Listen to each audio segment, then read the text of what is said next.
Says we're live, but I'm gonna go check it on the Facebook before I bring up our guest, the one that knows all the info, makes this thing go. Oh, it's a little wonky. Hold on, why is it sounding that way?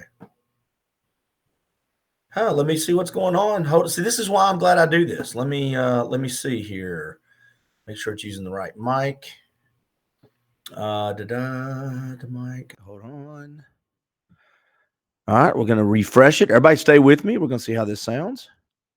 Yeah, sounds much better. It's always good when you're using the right mic. There we go. It's Eric Buchanan is on with us. These are constitutional deep dives. It's a sister podcast to our of, by, and for the people we normally have on Monday.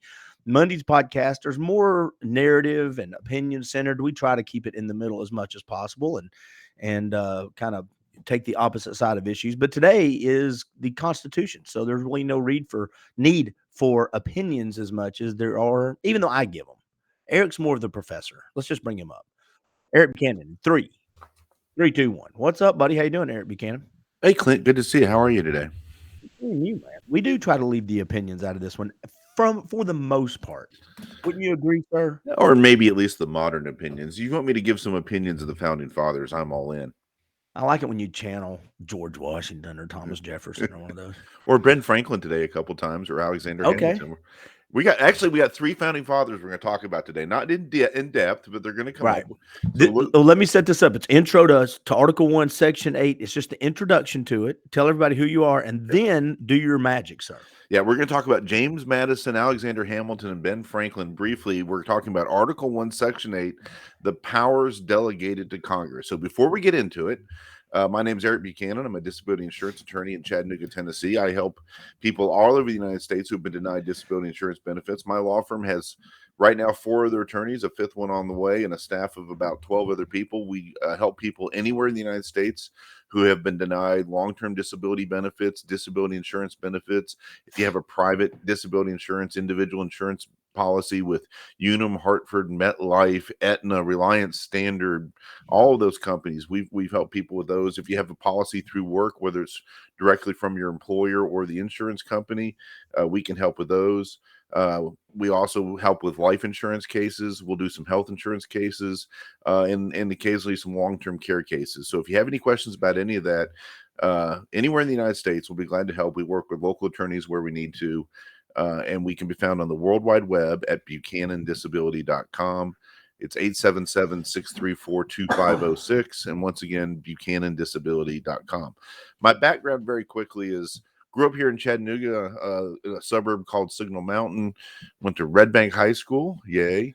Then I went to the Virginia Military Institute where I was in Navy ROTC and I was a history major.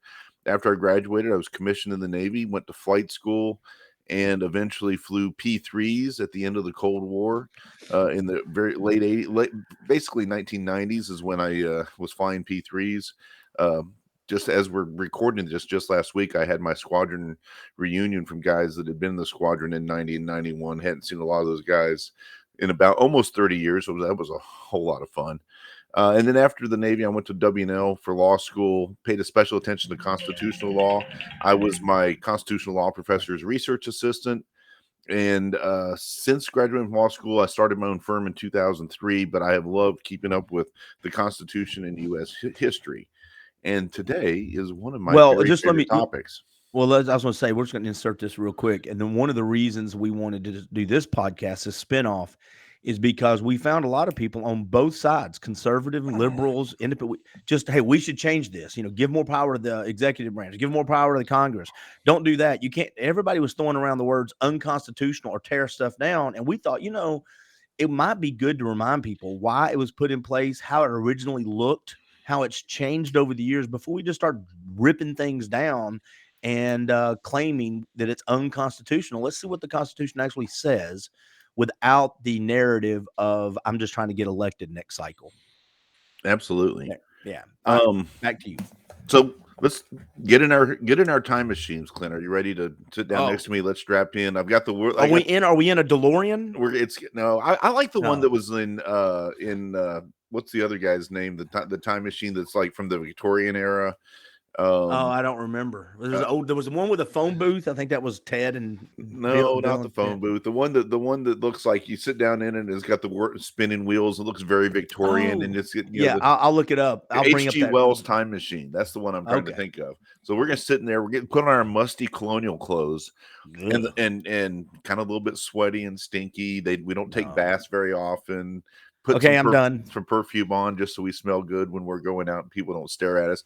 But they drink a lot of alcohol in the 1770s and Okay. 80s. So we're going to go back and make a quick visit. Let's stop. Number one is we're going to go back to July of 1776, and one of my favorite quotes from both the Declaration of Independence and my other favorite quote from the Constitutional Convention is Ben Franklin says it best a lot of times. So Ben Franklin was there when we signed the Declaration of Independence, and it is maybe he really said this, but I sure hope that he did, and it sounds really good. And at the end of signing the Declaration of Independence, the representatives from the 13 colonies got together in 1776 and decided it was time to take a full break from Great Britain. We are declaring ourselves an independent country.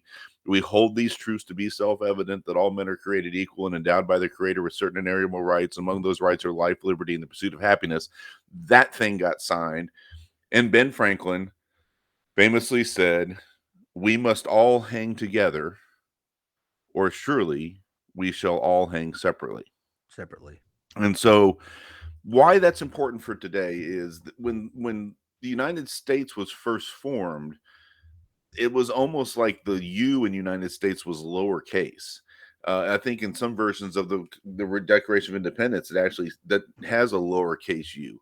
That until the time of the Civil War, the United States people said the United States are and not the United States is.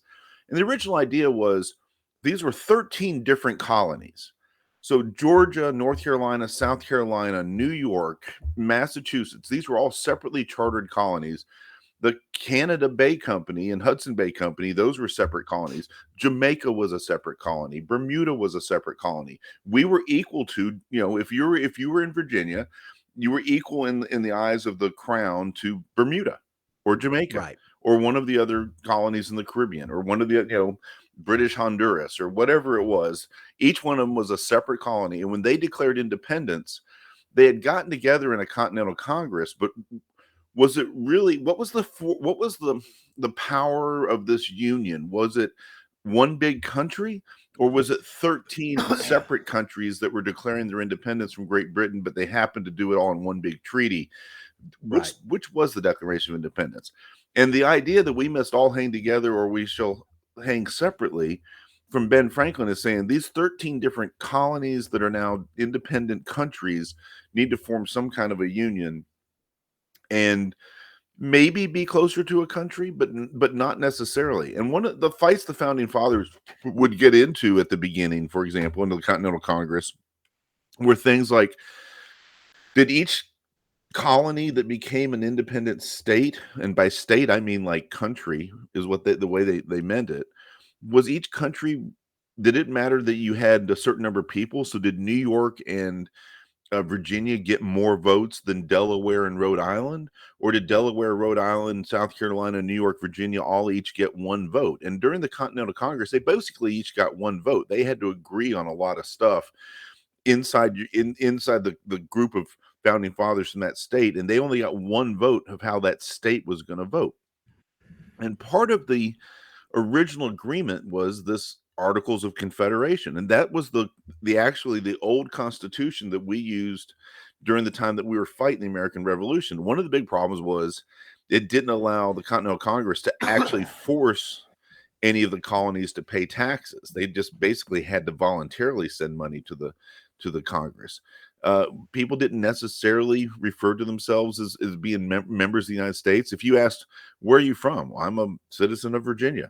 Right. I'm a proud patriot, and I'm a citizen of Massachusetts." Those were the things that people would say back then. Well, as the war went on, one of the problems they had was funding the Continental Army, funding the army that was fighting against the British. George Washington did some brilliant stuff. We got some help from the French, and eventually we won the American Revolution. And after the American Revolution, people got together and decided, hey, we need something better than these Articles of Confederation. If we get attacked by the British again, how are we going to pay for our army? How are we ever going to pay for any ships and actually start a navy? Right. How are we going to defend ourselves? And so in the mid 1780s, we got together and started to technically rewrite the Articles of Confederation. And what instead we did was wrote the Constitution. So now we're up to 1787. And I get to talk about my old friend Ben Franklin again. So we've gone a little bit ahead in our time machine. The war is over. We've won, but we're still a pretty weak country, divided into 13 different states. Are we going to form one big country? Are we going to form a country that is more separately divided, or are we going to form 13 different countries that are sort of joined together by a treaty, kind of like the modern European Union, or maybe Right. even weaker than the modern European Union? Well, Ben Franklin had my second favorite quote when he came out of the Constitutional Convention, and he was asked by a lady, Mr. Franklin, what kind of government do we have? And his answer was, a republic, if you can keep it. If you can keep it, yeah. And here we are 230 something years later after the Constitution was written, having these conversations about our republic and can we keep it? And what do we need to do to preserve these things?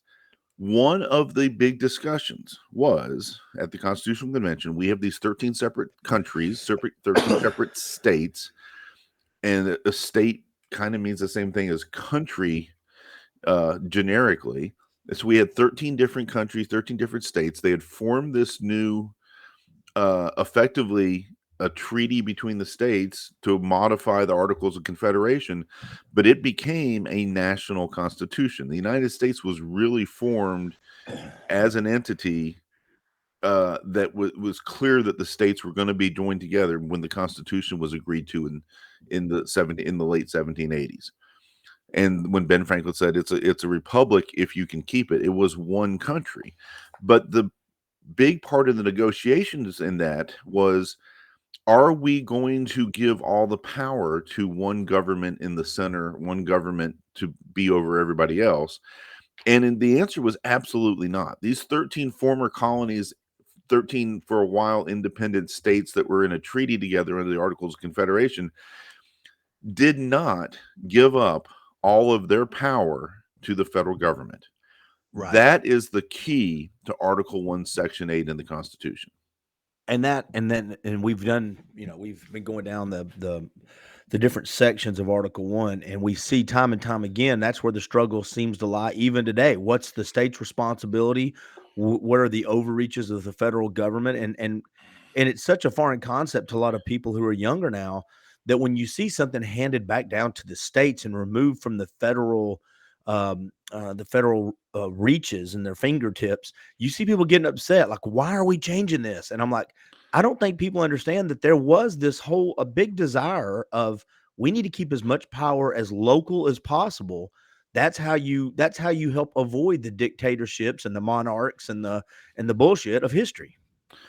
Yeah, or just having a government that you really don't agree with because they're not recognizing your local Right. interests. So, for example, uh, the South was more agrarian. Now, of course, the South had slavery. We're not going to deny that. And Right. thank God we finally got rid of it and took a civil war to do it. But just in terms of economic interests, as an area of the country, Georgia, South Carolina, North Carolina, Virginia, what did they do? They grew crops and they wanted to sell those crops overseas and use that money to buy luxury goods and manufactured goods. They didn't necessarily want to manufacture stuff locally. Massachusetts, pretty small state, but still did a lot of whaling and a lot of shipping. A lot of their money came from selling stuff and having it traded through. Some of the other New England states started eventually wanting to do more manufacturing. So if your state is one that's more focused on agriculture, you want the laws to be more agriculture focused, and you don't necessarily, for example, want high tariffs on imported goods. If you want to build some factories, you might want low taxes on local factory made goods and high taxes on outside goods coming in from Right. somewhere else. So states would have differences of opinion. What are some of the examples today, Clint, you can think of? Well, if you're in Tennessee, you're probably more likely to vote for concealed carry permit laws that are more loose than you would in California. In California, you might be more likely to vote for mandating electric vehicles, or at least having the government set those things up, than you are in, say, Texas or Well, Montana. Well, recently we've seen abortion going back to states as well. We've seen birth control, it being addressed. We see, and I hate to bring it, out of these aren't political. I don't create the headlines. We've now seen things about transgender. There are so many things now that are getting talked about on the federal level from the podiums, but the struggle is we can, like Florida's going through a lot of this too. We can make rules to govern the people that live in our state, and there is a federal pushback. And back to your point, we see the federal government now challenging stuff going on in a state in Tennessee. And if anybody's wondering why the things we talk about matters, the headlines cannot escape the Constitution. Yeah. So one of the specific example you just gave, Tennessee, where we are, passed a law recently banning transgender reassignment surgeries, sex change operations on minors. Right. You have to be 18 before you decide that you can consent to have those procedures done now in Tennessee. And the other states, California, for example, Oregon and Washington, I think, are also states that are basically saying that if you are under 18 and want to have sexual reassignment surgery or gender reassignment surgery or sex change operation or gender affirming care, whatever you want to call it, that you have the right to have that done. Even if you're under 18, you can be 12 and have that done. And in fact, your parents you have the right to have your parents not be notified about that. So we have state related differences on some of these issues. California has its own emission standards, for example. Right. These are all just different things that can happen in a what's called a federal system. The federal system, which has certain powers granted to the federal government, and other things are controlled by the states. And the whole point of Article 1, Section 8 that we're getting to today is this is the list that the founding fathers agreed to, that we all have inherited under our Constitution. It's this list of powers that Congress can pass laws about. And if it's not on this list, it's not something they can address. A good example of something in our lifetimes of where the Supreme Court's actually used this to address something was the Gomez case from the mid 90s. And in that case, Congress had passed a law saying you can't have a gun in a school zone. And the Supreme Court looked at that law and said, okay, good idea. We don't want kids being threatened because somebody has a gun in a school zone. But where in the Constitution does it say that Congress has the authority to regulate where somebody can carry a firearm related to schools? Is it on this list in the Constitution? And the Supreme Court said, Congress, you didn't point out to any power. You didn't even in the law say this is where we're getting the authority. And that law got thrown out as unconstitutional, even though it was a good idea probably to keep guns out of school zones, or at least something we can talk about. But Congress just doesn't have the authority to do that because it's not on the list of things in Article 1, Section 8. Go ahead, Clint. I was just going to say, one of the reasons I like these conversations is it keeps it. You said good idea. We can agree on it. But if the state of Arkansas doesn't think it's a good idea, then we don't want them to be mandated to put in place what New York thinks is a good idea. Or vice versa. Or vice versa. New York doesn't want to live by Montana rules or Texas That's rules. exactly right. And I'm not saying we shouldn't have some coherent laws. You have to when you get to be a country our size. It's agreed to kind of put it, there's compromise everywhere. But it also just kind of, again, reaffirms our discussions around how much power do you really want your federal government to have? And I can't wait to get into this because I bet you there's quite a few examples of overreach over the next few weeks of discussing this. So I am going to say something. This is Eric's opinion, something a little bit political, and maybe presenting it as this is an argument people make, but it happens. I just have to admit this one that I agree with. In today's polarized society, where there's massive disagreements with the attitudes of people in Seattle, Washington, and Portland, Oregon, think very differently from people in French Lick, Indiana, and Jackson, Tennessee. If you go to rural Texas, you're going to get a different outlook than you are going to get in big city New York. And one of the release valves we have as a nation, the idea that we can all get along in one big nation of over 330 million people who have each one has a different opinion about everything, but we have general trends, is that we remembered that the founding fathers gave us the gift of federalism, that the idea is There are a lot of rules that the state has the power to set, not the federal government. And if you don't like a certain rule, you can go to your state government to get it fixed or to get it passed or to get it added to or to get it changed.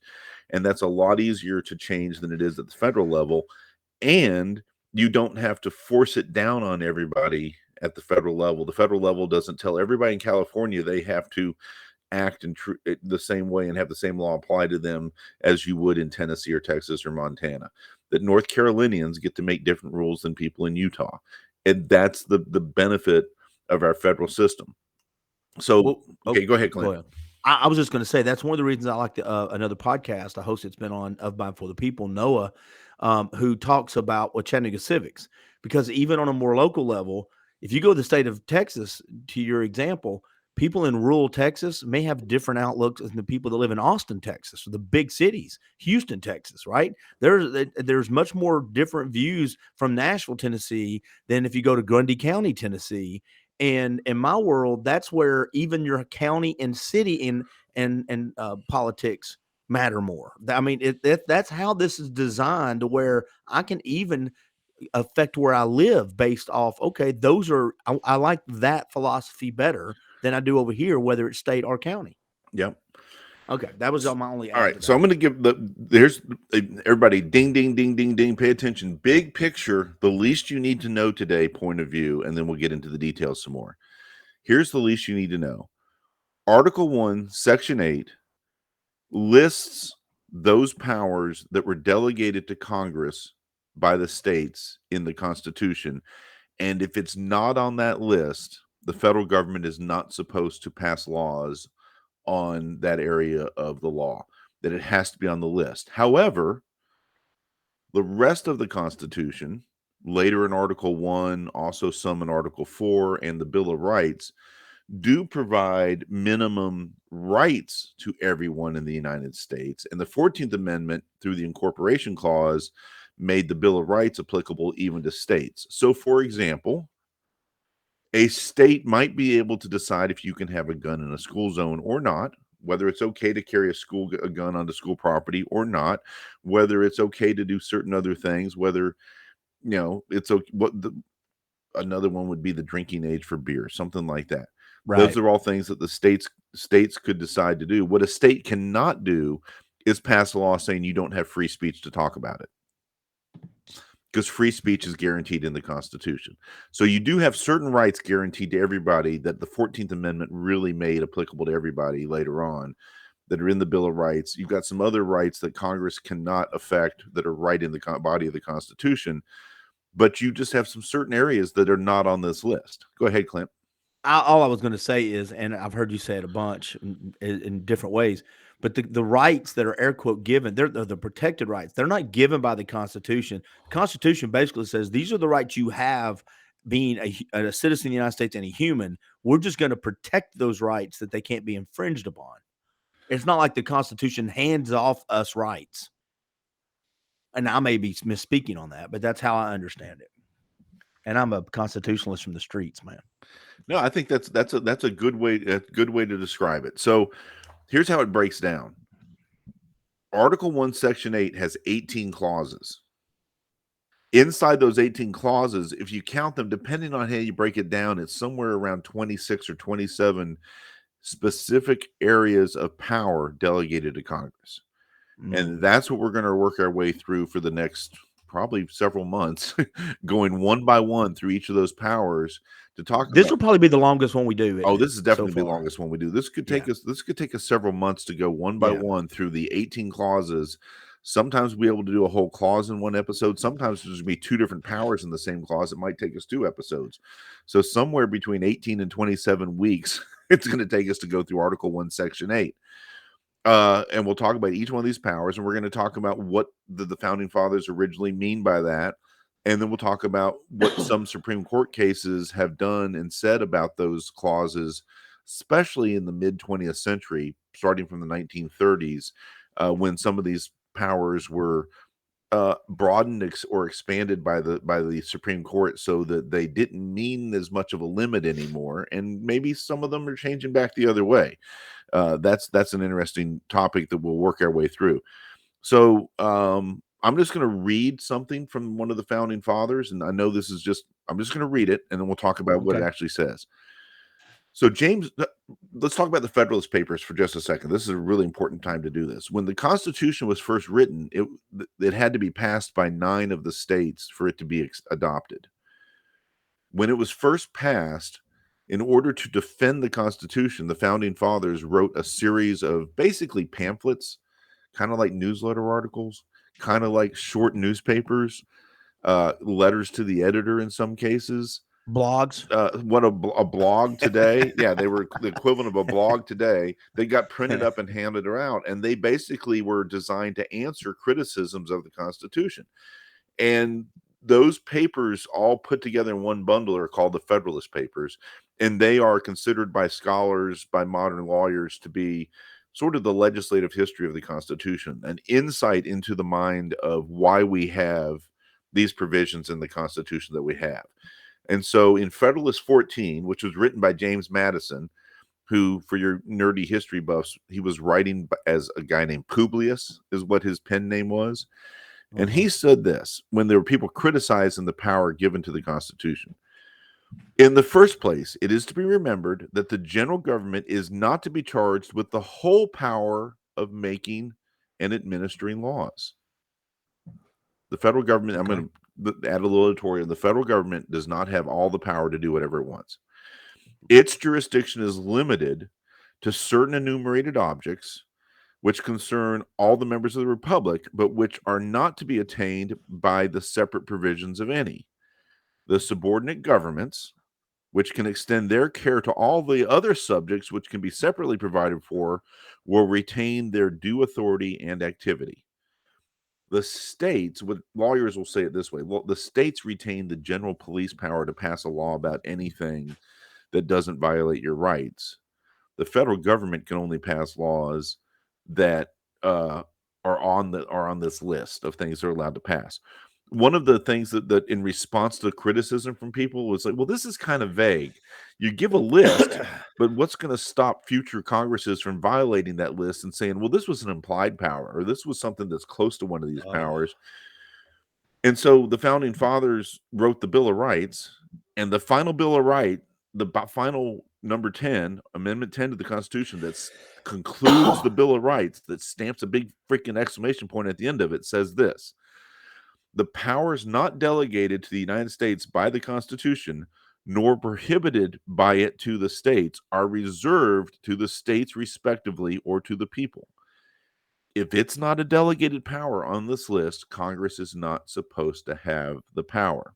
That falls to the state, not to the Congress. It falls to the state, not to the Congress. All right, let's visit one more founding father. This was a young guy, born in the Caribbean to maybe a mom who was divorced illegally and had there's a whole horrible story.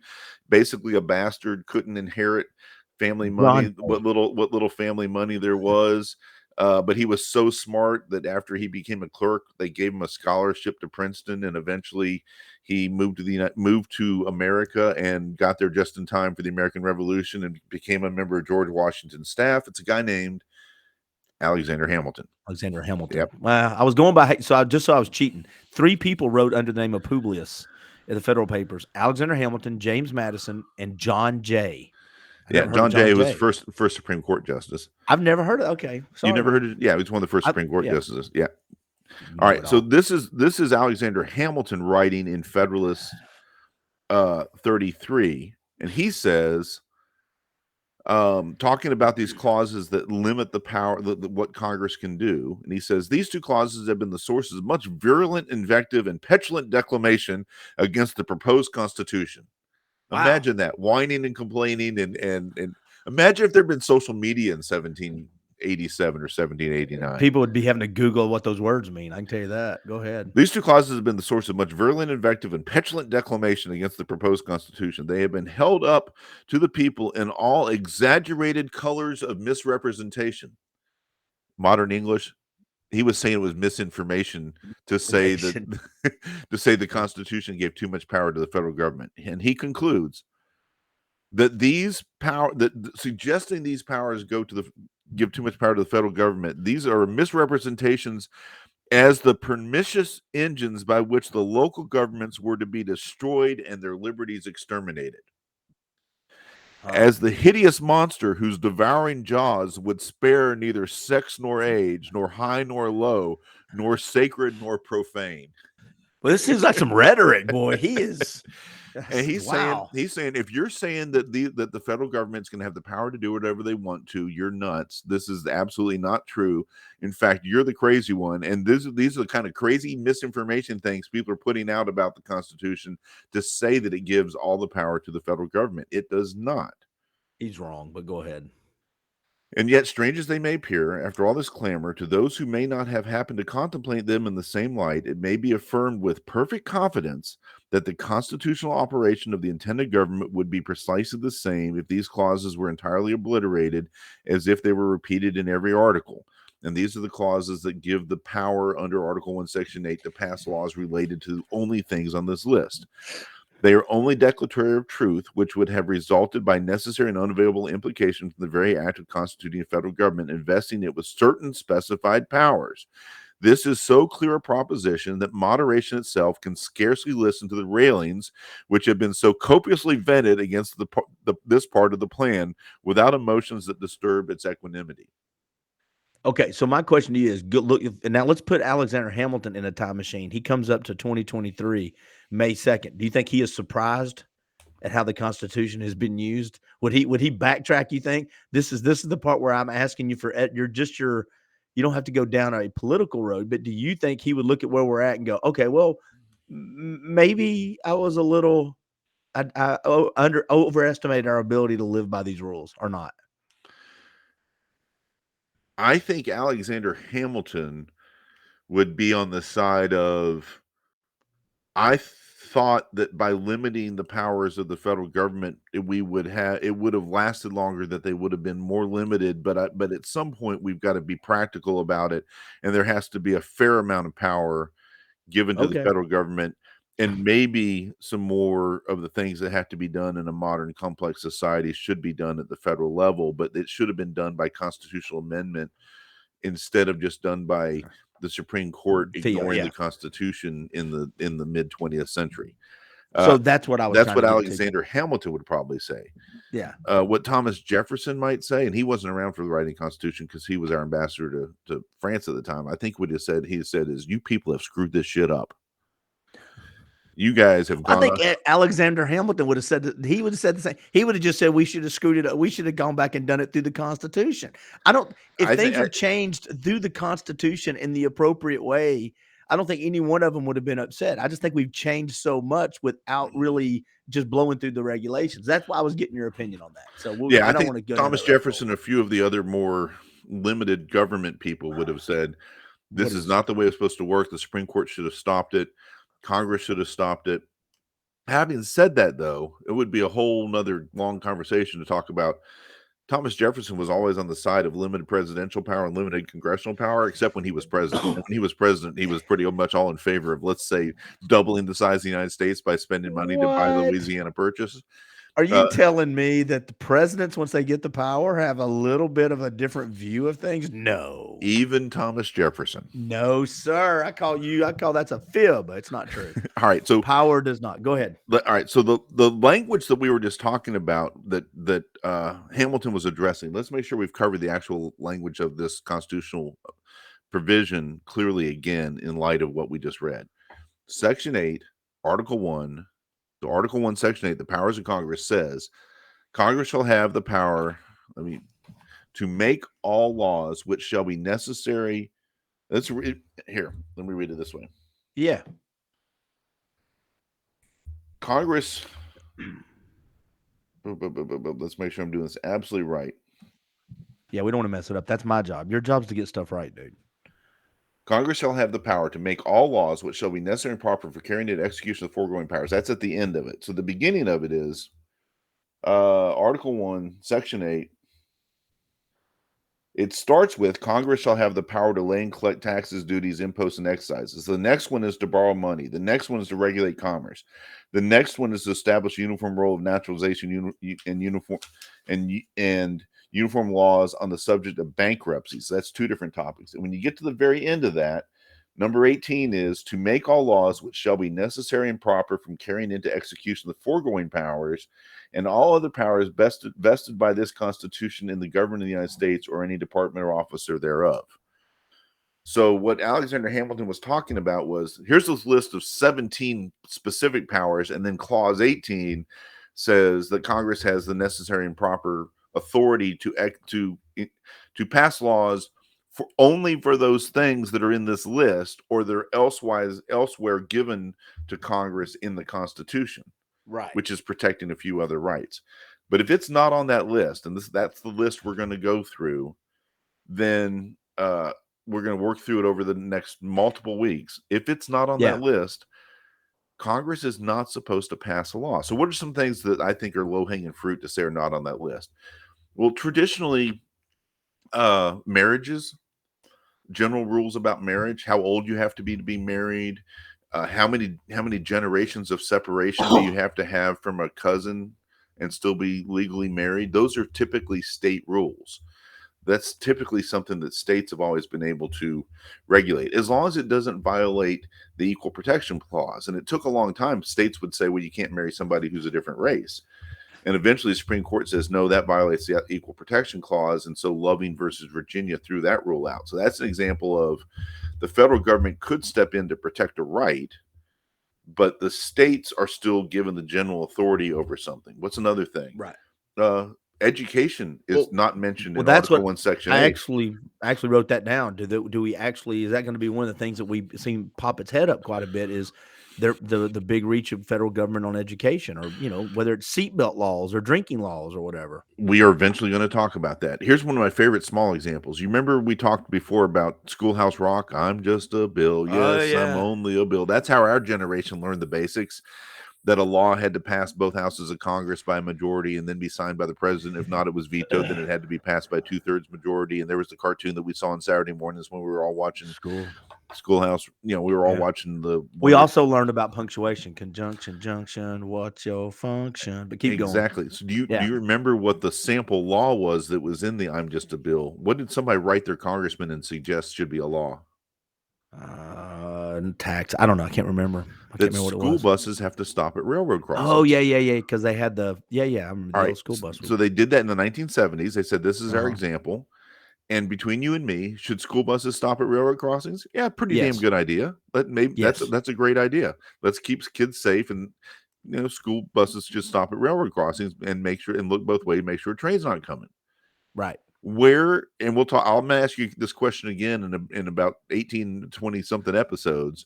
Where on this list of things does it say that the federal government has the power to decide where a state or county school bus gets to stop and start? Well, see, it ain't on the list. Well, and so this is where I look forward to these conversations, and here's why. Because it's almost like you bring up a good idea, so it therefore should be mandated by the federal government or controlled. Just because something is a good idea does not mean your federal government should come in and have a say-so in it. And I think that's where the rub is a lot of times, because people go, what's the problem? That's a smart thing. That's a good thing. That's our government doing good work. And everybody on that side goes, yes. But people on the other side go, yeah, it's a good idea. But you just eroded the relationship between the states and the federal government that may not matter that much on the school bus crossings or the railroad crossings, but it might matter on something down the road, something you care more about that's not a air quote good idea in your world. And that's the thing I think people forget. Being a good idea doesn't mean it's all of a sudden a good it falls under the Congress powers. That's exactly right. We're going to talk about that as we go through these powers over the next multiple weeks, about how Congress sometimes passed laws knowing they weren't constitutional. Sometimes they were trying to stretch the limit. Sometimes they were trying to address an emergency. And sometimes the Supreme Court will respond to those things by saying, hey, it might be a good idea, but that ain't the Constitution. That's like the Lopez guns in school zone case. And other times the Supreme Court said, well, Congress passed it, and we're going to give them a presumption of constitutionality. And so we're going to find some wiggle room to figure out where in the Constitution on this list, if you stretch it, if you close one eye and squint and look the other way, you might find it somewhere in Article 1, Section 8. And that's a whole lot of what happened in the 20th century. Yeah. I will. This is me editorializing again a little bit as sort of a constitutional history buff. I think what happened starting with the Great Depression, that people were so worried about what was going on in the 1920s and 30s that when FDR was elected, and then there was the pressure to pack the court, that that the Supreme Court didn't start agreeing with some of his laws, that the political shift that took place in America, it's now getting close to 90 years ago, um, was such that it became easier for the Supreme Court to go, I think I can squeeze it into this part of the Constitution. And in today's modern complex society where we have these major problems, we need to have a more flexible reading of the Constitution. We need to have more flexible reading of what these powers are. And between you and me and whoever's listening, that we're seeing now, okay, 80 years later, a little bit of a shift. That became like the status quo in the 70s and 80s, especially the 60s, 70s, 80s, where it just became kind of normal for the Supreme Court to go, yeah, it's a complex era. It's the world's a modern place. Constitution doesn't actually address this exactly. So I'm going to give Congress the benefit of the doubt and say that these laws were necessary. 1990s was the first kind of hint that we need to reconsider some of this stuff with the Lopez case and the guns in school. Early 2000s, we occasionally saw the Supreme Court address some of this stuff. The modern Supreme Court we have now, about 90 years later, is the Supreme Court we've kind of been waiting for, that's going to go, oh, wait a minute, where does it say that in the Constitution? And is that really what that meant? And that's between you and me.